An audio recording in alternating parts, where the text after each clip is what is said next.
하나님께서는 이스라엘 백성을 사랑하셨어요. 그래서 애굽에서 나오게 하시고 지도자 모세를 시내산 정상으로 불렀습니다. 모세가 시내산에 6번 오르락내리락 합니다. 그리고 그곳에서 3가지를 받습니다. 첫째는 바로 2 돌판을 받습니다. 십계명을 받아와요. 그리고 2번째는 성막 설계도를 받아와요. 그리고 3번째로는 바로 613가지 계명을 받아옵니다. 그리고 이스라엘 백성들에게 이야기를 하는 겁니다. 여러분, 우리가 지금까지는 430년 동안 애굽에서 살았습니다. 지금 우리가 노예가 아니죠. 예. 우린 자연입니다. 그렇죠? 예. 하나님께서 나를 부르셔서 말씀을 주셨습니다. 여기 언약의 말씀이 있는데 이제 이 말씀을 지키면 하나님의 백성이 되고 하나님은 우리 하나님이 된다고 말씀을 하십니다. 여러분, 이 시내산 언약을 기억하시면서 하나님의 백성으로 살겠습니까? 예, 언약을 했단 말이에요. 하나님의 말씀을 따르는 사람은 하나님의 백성인 거예요. 대한민국에 살면서 여러분, 대한민국의 법을 지키면은 어떻습니까? 대한민국 사람이에요. 안 지키면 잡혀가는 거예요. 깡패법 따르면 깡패, 여러분, 패거리가 되는 거예요. 여기에 살아도 미국법 지키면 미국 사람이 되는 것이죠.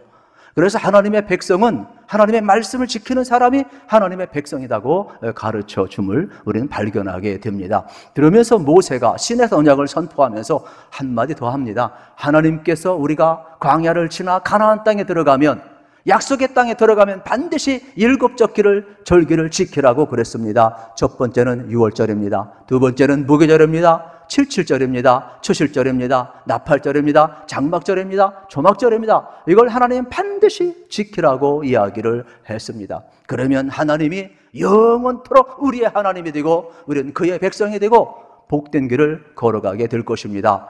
이렇게 선포를 했단 말이에요. 사도 바울도 설명을 했습니다. 구약 성경의 모든 절기는 마치 예수 그리스도의 그림자와 같다. 그래서 구약 성경의 절기는 뭐냐? 수건을 덮어놓은 것과 같다 그랬어요. 그래가지고 여러분, 이렇게 수건을, 죄송합니다, 이렇게 딱 덮는 거, 이렇게 딱 덮은 거, 이게 구약절. 이게 딱 펼치면 뭐예요? 예수 그리스도예요. 그래서 6월절이 뭐냐? 바로 수건을 거치는 거, 예수님의 여러분 어린 양 되신 예수님. 그래서 고린도전서 5장 7절에서 이렇게 이야기를 하고 있어요. 너희는 누룩 없는 자인데 바로 6월절 어린 양, 곧 그리스도께서 희생이 되셨다 그랬어요. 무기절이 뭡니까? 무기절은 누룩 없는 떡을 먹는 시기 아닙니까? 예수님과 교제를 나누는 시간이에요. 그래서 예수님과 교제를 나누면서 우리는 원래 유기병이에요. 누룩은 죄예요. 죄가 있던 우리예요. 그래서 예수님이 누룩을 빼갔어요. 죄를 빼갔어요. 그래서 예수님과 교제를 나누면서 우리는 예수님의 성품을 닮아가고 흠과 티 없는 하나님의 백성으로 서게 됨을 보게 되는 겁니다. 초실절도 마찬가지예요.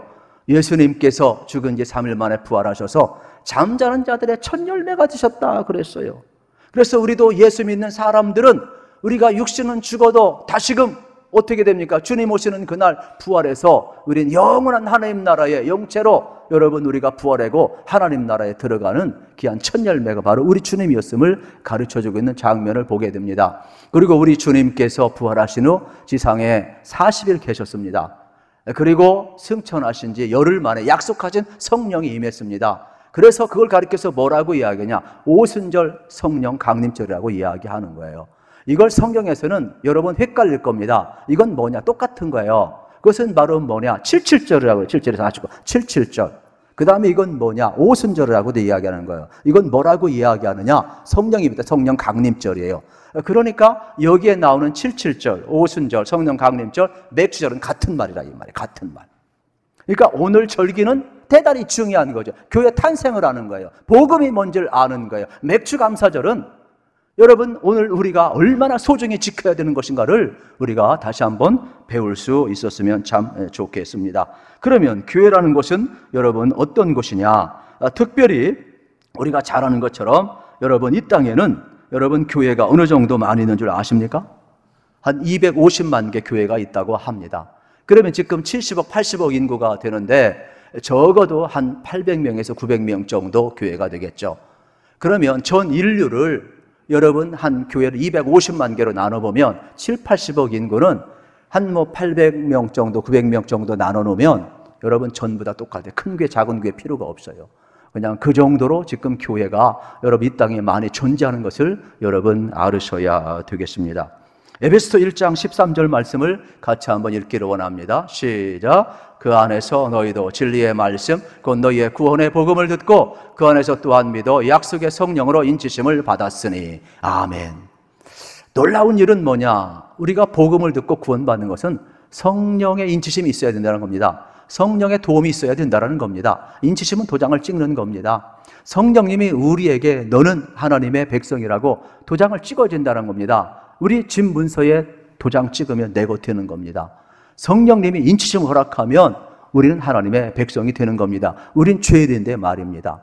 성령님께서 인치심을 허락하시면 예수님을 통한 죄 용서와 예수님을 통한 구원의 복이 우리에게 도장이 꽝꽝 찍힌다라고 이야기를 하는 겁니다. 그래서 교회에 온 사람들은 복음을 듣고 성령의 인치심을 받아서 하나님의 백성으로 우리 교회가 온 겁니다. 교회는 뭐냐? 하나님의 백성들의 집합소입니다. 천국 가는 정거장인 겁니다. 오늘 이렇게 영혼 블레싱 데이를 통하여서 여러분을 한 명이라도 초대하고 같이 천국 가자고 여러분을 초대한 이 자리가 되겠습니다.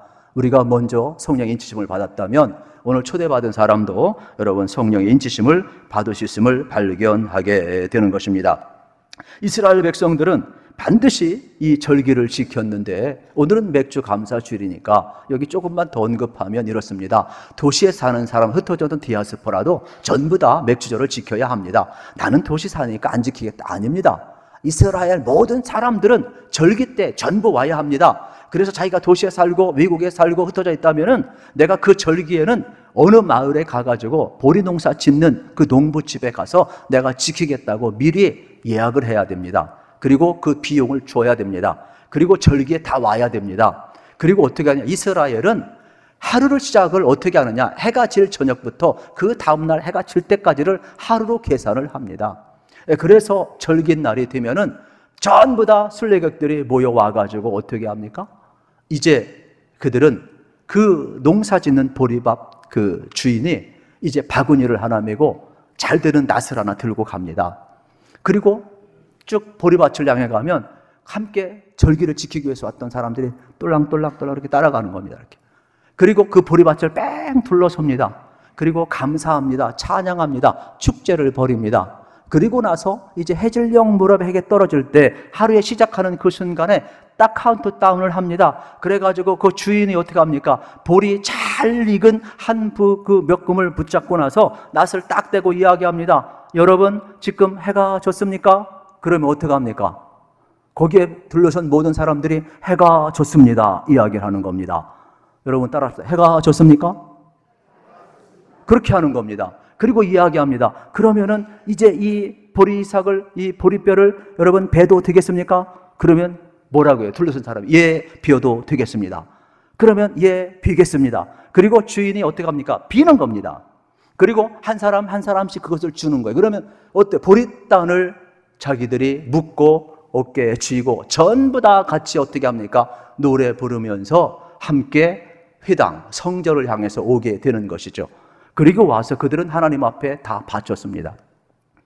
그리고 여러분 어떻게 했느냐? 전부 다 이들은 여러분 10분의 1을 바쳤어요. 그러니까 맥주 감사주일은 우리가 뭐 헌금 조금 하고 폼 잡는 시간이 아니에요. 10분의 1을 드리는 시간이에요. 하나님은 명확하게 레위기 23장에서 그리고 신명기 16장에서 명확하게 이야기를 하고 있어요. 이걸 훈련을 너무 안 하고 있는 거예요. 한국교회가. 저도 사실은 지금 처음 합니다. 죄송합니다. 그냥. 저도 처음 하고 있는 거예요. 사실. 그래서 성경대로 가르쳐야 돼요. 그래서 이게 얼마나 핵심 중에 핵심인 것입니다. 그리고 나서 놀라운 사실은 뭔지 아십니까? 이걸 가지고 이제 그들은 하나님 앞에 드리면서 이웃을 향하여서 또 사랑을 실천하게 됩니다. 어떻게 하느냐? 10분의 1은 하나님께 이미 바쳤잖아요. 주인은 10분의 8만 거두어야 돼요. 그리고 이제 레위기 23장에 보게 되면은 여러분 22절에 보게 되면은 10분의 1은 모퉁이는 그대로 놔두라고 그랬어요. 그리고 이삭은 줍지 말라 그랬어요. 그래서 가난한 자나 나그네들이 와가지고 그 모퉁이에 벼 이삭을 베어서 먹게 하라 그랬어요. 그리고 어떻습니까? 이삭도 주워서 먹게 하라 그랬어요. 그만큼 사회 안전망이 구축된 건강한 사이였음을 여러분 알으셔야 되는 겁니다. 그래서 주인은 10분의 8을 가져가게 되었죠. 그리고 더 놀라운 사실은 여러분 레위기 23장에 보면은 23장 10절에 보게 되면은 이것을 어떻게 하냐, 전부 다 제사장 몫으로 주었다라는 겁니다. 그러면 이 사건은 뭐냐, 맥추절은 뭐냐, 하나님 앞에 천이삭을 드리면서 하나님이 최고입니다, 하나님 은혜에 감사합니다, 하나님 사랑합니다, 하나님 앞에 으뜸을 드립니다, 이게 맥추절인 거예요. 전부를 마음을 다하고 목숨을 다하고 뜻을 다해서 하나님을 사랑하고 이웃을 사랑할 때도 10분의 1 남겨놓은 것을 보여. 내 이웃을 내 몸처럼 사랑했으냐, 그것을 남겨놓는 거예요. 그리고 왜 굳이 하나님 앞에 드렸는데 실질적으로는 제사장 몫으로 주었어요? 주의 종을 사랑하라는 거예요. 그러니까 이 절기는 하나님을 뜨겁게 사랑하고 이웃을 내 몸처럼 사랑하고 그 브릿지하는 주의 종을 여러분 사랑하라는 절기가 바로 맥추절임을 우리는 알아야 되는 것이죠. 성경은 여러분 놀라운 정답을 오늘 요한복음 3장 16절에서 이렇게 이야기를 하고 있어요. 우리 화면을 보시면서 같이 한번 읽어보겠습니다. 암송하신 분은 크게 암송해도 됩니다. 시작. 하나님이 세상을 이처럼 사랑하사 독생자를 주었으니 이는 그를 믿는 자마다 멸망하지 않고 영생을 얻게 하려 하심이라. 아멘. 여러분 하나님이 세상이처럼 사랑했다고 그랬어요. 세상을 자기 이름을 부르세요. 특별히 오늘 초대받은 사람 자기 이름을 부르세요. 시작. 하나님이 나를 이처럼 사랑하사. 할렐루야. 그럼 이처럼 사랑했는데 이처럼이 뭐냐? 자기 외아들 독생자를 주시기까지 사랑했대요. 외아들을 예수님을 보내주셨다라는 거예요. 그런데 놀라운 사실은 뭐냐? 예수님을 보내서 우리를 사랑했는데 예수님을 십자가에 못 박혀 죽게 했어요. 왜 그랬을까? 우리는 이해를 못해요. 왜냐하면 우리가 사는 세상은 세상이 전부라고 생각하며 사는 거거든요. 그래서 사람들은 한평생 살면서 무슨 생각을 합니까? 이 세상이 전부라고 생각합니다. 그래서 이 세상에서 잘 먹고 잘 살려고 해서 수고하고 노력하고 막 즐기려고 하다가 그냥 한평생 살다가 그냥 가려고 이야기합니다. 그런데 성경은 뭐라고 이 세상이 전부가 아니래요. 이 세상은 시 지나간대요. 우린 나그네 인생이래요. 그래서 이 세상은, 인생은 뭐냐? 풀과 같고 꽃의 영화와 같대요. 풀의 속성이 뭡니까? 마르는 겁니다. 꽃의 속성이 뭡니까? 시드는 것입니다. 우리 인생은 여러분 한 번 왔다 한 번 가는 존재인데 나그네와 같은 존재라는 것을 우리에게 알려주고 있음을 우리는 알아야 되는 것입니다. 그러므로 성경은 이 세상이 전부가 아니라 영원한 하나님의 나라가 있음을 우리에게 가르쳐주고 나그네와 같이 한번 시 지나가는 것이 인생임을 성경은 우리에게 가르쳐주고 있는 겁니다. 또 인간들은 여러분 하나님의 사랑을 모르고 여러분 우리는 하나님의 사랑을 거부하는데 왜 그러느냐? 이 죄라는 말을 참 싫어해. 그래서 내가 죄가 없다고 생각을 하는 거예요. 내가 하나님 앞에 벌 받을 정도 죄가 없다고 생각을 해요. 정말로 그럴까요? 여러분 어떻게 실정법만 범죄입니까? 어떤 자범죄만 범죄입니까? 이러한 내용을 시간상 제가 다 말씀드리놓고 증거를 그냥 쉽게 대면 이렇습니다. 하나님이 성경은 창조라고 이야기를 합니다. 하나님은 우리를 피조물이라고 이야기를 합니다. 그래서 창조주 하나님께서 여러분 하나님의 영광의 우리를 지었다라는 겁니다. 그리고 우리는 그분의 영광을 위해서 선한 목적으로 지음받았기 때문에 하나님을 즐거워하고 하나님을 기쁘게 하고 하나님을 모시고 하나님께 영광을 돌리며 살아야 되는데 우리 인간들은 어떻습니까? 내가 하나님이 되었습니다. 나를 위해서 삽니다. 나를 위한 계획, 나를 위한 모든 것, 내가 신이 되어서 다 내가 중심입니다. 내가 기분 좋으면 선이고 내가 기분 나쁘면 악입니다. 내가 중심인 겁니다. 내가 하나님이 되었습니다.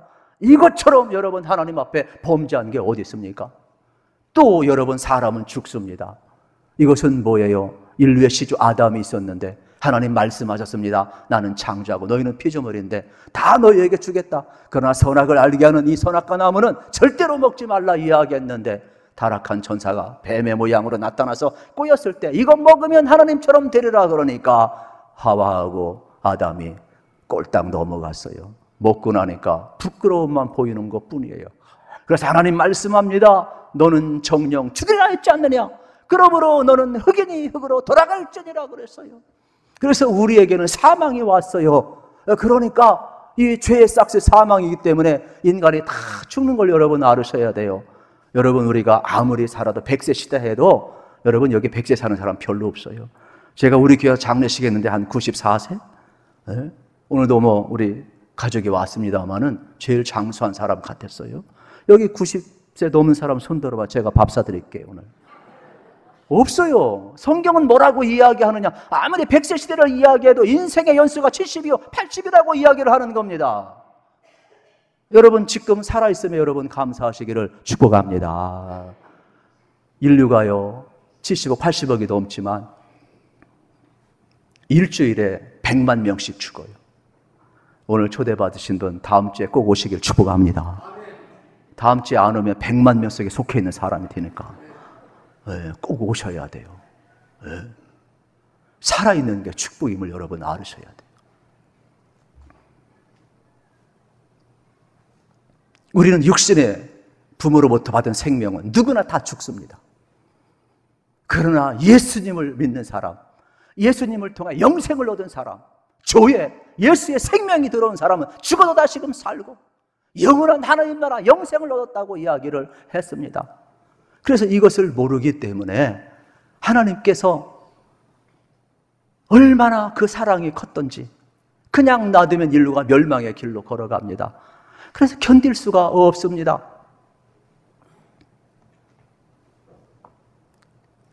하나님이 발벗고 내가 가야 되겠다. 해 아래 새 것이 없고 전부 다 죄인이니까 해결할 수 죄 없는 하나님이 와야 돼요. 그래서 우리는 성부, 성자, 삼일체 하나님을 믿지 않습니까? 하나님이 직접 오셨어요. 성자 예수님 앞에 이야기하는 거예요. 내가 인류를 사랑하는데 그냥 놔두면 멸망받고 그냥 놔두면 지옥불에서 영원토록 형벌을 받게 되는데 그냥 놔둘 수 없다. 이거 어떻게 해야 되느냐? 내가 가야 되겠다. 성자 예수님이 말씀합니다. 제가 가겠습니다. 순종합니다. 그리고 와서 십자가에서 우리의 모든 죄를 대신 짊어지고 죽으십니다. 그런데 하나님께서는 다시금 예수님을 살리셔서 부활시켜서 믿는 자에게 영원한 생명, 하나님의 생명, 죄를 주셔서 죽어도 살지만은 멸망치 않고 어떻게 됩니까? 천국에 갈 수 있도록 영생의 복을 주셨다라고 성경은 이야기를 하는 겁니다. 저는 성경을 전하는 거예요. 어떤 분이 이야기를 했습니다. 선생님, 죽음을 어떻게 생각하십니까? 죽음 이유에 대해서 어떻게 생각하십니까? 선생님이 한마디 이야기합니다. 나 안 죽어봐서 몰라. 저도 그래요. 저 안 죽어봐서 몰라요. 제가 이야기하는 것은 영원 불변한 성경 하나님의 말씀을 전하는 겁니다. 성경은 뭐라고 이야기합니까? 죽음이 끝이 아니라는 겁니다. 죽음 이후에 멸망에 이르고 영생에 이르도록 이야기를 하는 겁니다. 성경은 경고하는 겁니다. 멸망치 않기 위하여 예수님을 보냈고 누구든지 이를 저를 믿는 자마다 영생을 얻게 하려 함이라고 말씀하고 있는 것입니다. 그러므로 이 귀한 시간 멸망이라는 건 그냥 끝나는 게 아니에요. 죽음으로 끝나는 게 아니라니까요. 죄의 대가를 받는 겁니다. 영원한 형벌을 받는 겁니다. 그래서 영원히 지옥에서 영원토록 고통을 당하는 것을 멸망이라고 이야기를 하는 겁니다. 그 길을 가지 않게 예수를 보냈다. 그러므로 너희들은 어떻게 이를 믿는 자마다 멸망치 않고 영생을 얻게 하려 함이라 그랬으니까 예수님과 연결해도 어떻게 되나 믿어야 되는 거예요. 그러면 여러분 이 믿는 사건도 여러분 내 힘으로 됩니까? 안 되잖아요. 성령이 인치심을 허락해 주시는 거예요. 그래서 오늘 초대받았잖아요. 지금 복음을 듣잖아요. 믿음이라는 것은 들음에서 나고 들음은 그리스도의 말씀으로 말미암는다. 그래서 전도하는 거고 그래서 복음 제시하는 거고 그래서 듣게 하는 겁니다. 신기한 건 뭐냐? 하나님이 도와주셔요. 저는 오늘 초대받은 사람이나 여기에 신앙생활하면서 아직도 복음에 대한 확신을 갖지 못한 사람들 성령님이 도와주십니다. 여러분 결단하시고 마음은 여시고 받아들이기를 축복합니다. 그래서 예수님을 통하여서 영원한 생명, 그래서 예수님은 우리를 사망의 생명으로 옮겨놓으신 분이에요. 저도 그렇고 여러분도 그렇고 우리가 예수님을 통하여서 이렇게 영생을 얻으니까 얼마나 좋습니까? 우리 예수님이 어떤 분인 줄 아십니까? 화면을 보시면서 여러분 제가 간단히 설명을 하겠습니다. 예수님은 하나님의 아들이세요. 할렐루야. 예수님은 나를 위해 세상에 오셨습니다. 따라합시다. 예수님은 나를 위해 십자가에서 대신 죽으시고 지옥 형벌을 받으셨습니다. 예수님은 사흘 만에 부활하신 구원자이십니다. 예수님은 온 인류의 구원자가 되셔서 우리를 하나님 나라로 인도하시는 분이십니다. 그렇습니다. 여러분 이거를 어떻게 설명하겠어요? 설명할 길이 없어요. 화재가 났어요. 그런데 어머니가 구세일생으로 살아나왔어요. 그러면서 달려온 소방관들을 향해서 이야기를 합니다. 저 안에 내 자식이 있는데 좀 살려달라고. 소방관들은 사명이니까 6명 젊은 소방관들이 불 속에 뛰어들어갔습니다. 그런데 아들을 구하기 전에 천장이 무너져 내려서 꽃도 피우지 못하고 젊은 소방관 6명이 화재에 사라졌습니다. 나중에 알고 보니까 이 불자식의 어머니 유산을 챙기려고 집에다 불을 질러버린 거예요. 그런데 보니까 어머니는 그것도 모르고 집 앞에, 집 안에 있는 줄 알았는데 밖에 버젓이 살아있는 겁니다. 그것을 보면서 어머니가 가슴을 치며 통곡합니다. 이게 어찌 될 거? 죽어야 될 놈은 저놈인데 어떻게 꽃도 피우지 못한 소방관 6명이 죽어 가슴을 치며 애통하는 그 모습을 잊을 수가 없어요. 어떻게 설명하겠어요? 죄는 우리가 지었는데 죽는 것은 예수님이 죽었어요. 구약에서 여러분 이스라엘 백성들 죄사함 받을 때는 양심이 괴롭고 내가 범죄하면은 제사장 앞에 양을 가지고 가요. 그리고 손을 얹고 나의 모든 죄를 이 양에게 전가시킵니다. 하나님 용서해 주세요. 그러면 제사장과 함께 그 죄를 고백한 사람이 양의 목을 따요. 그리고 피를 받아요. 피를 뿌려요. 그리고 양을 제물로 불태워요. 그리고 용서받아. 맨날 반복적인 죄를 지어요. 반복적인 그러한 제사를 드려야 돼요. 근데 예수님이 오셔서, 죄 없으신 예수님이 오셔서 단번에 십자가에서 우리의 죄를 대신 짊어지시고, 그래서 왜 우리가 나는 죄인입니다라고 고백하는 줄 아십니까? 왜 영접할 때 죄는 나가 죄인입니다, 나의 죄를 용서해달라고 하지 않습니까? 예수님 앞에 나의 죄를 전가시키는 거예요. 예수님은 나의 모든 죄를, 인류의 모든 죄를 다 전가하고 씻고도 남을 수 있는 천명하신 분이에요. 그래서 하나님의 아들이라고 이야기를 하는 거예요. 그런 죄가 없으신 분인 거예요. 오늘 예수님 영접하고 우리가 고백을 하게 될 터인데, 저는 하나님이 도와주시고 성령 인치심을 저는 분명히 하나님이 허락하신다고 믿어요. 여러분, 이걸 어떻게 설명할 수 있겠어요? 사랑하니까 하는 거예요. 여러분 잊지 마십시오. 하나님은 저도 사랑하고 여러분도 사랑하신 줄로 믿습니다. 제가 식당에 갔어요. 우리 성도님이 있어요. 너무 기분이 좋아서 제가 돈은 없지만 카드로 쫙 긁었어요. 그랬더니 성도님이 좋아요. 어떻게 목사님이 그걸 긁어주십니까? 아니에요. 당연히 저도 내야죠. 제가 사랑하니까 한 거예요. 제가 어느 날 식당에 갔어요. 그런데 거기에 장로님이 왔어요. 그런데 내가 밥을 먹었는데 장로님이 막 긁어주더라고. 제가 기분이 째졌어요. 밥은 내가 먹었는데 장로님이 긁어줬다니까요. 여러분 잘 보세요. 이게 어떻게 되겠어요? 사랑하니까 물질도 주고 몸도 주는 거예요. 하나님이 우리 사랑하니까 우리 죄값을 위해서 십자가 형태로 대신 긁어버렸단 말이에요. 하나님이 우리를 이토록 사랑하신단 말이에요. 사랑하니까 그러는 거예요. 사랑하지 않으면 설명할 길이 없어요. 하나님이 행하신 이 구원을 다시 보세요. 그래서 복음 중에 복음, 요한복음 3장 16절을 다시 한번 읽겠습니다. 여러분 또 암송하셔도 좋습니다. 시작. 하나님이 세상을 이처럼 사랑하사 독생자를 주셨으니 이는 그를 믿는 자마다 멸망하지 않고 영생을 얻게 하려 하심이라. 아멘.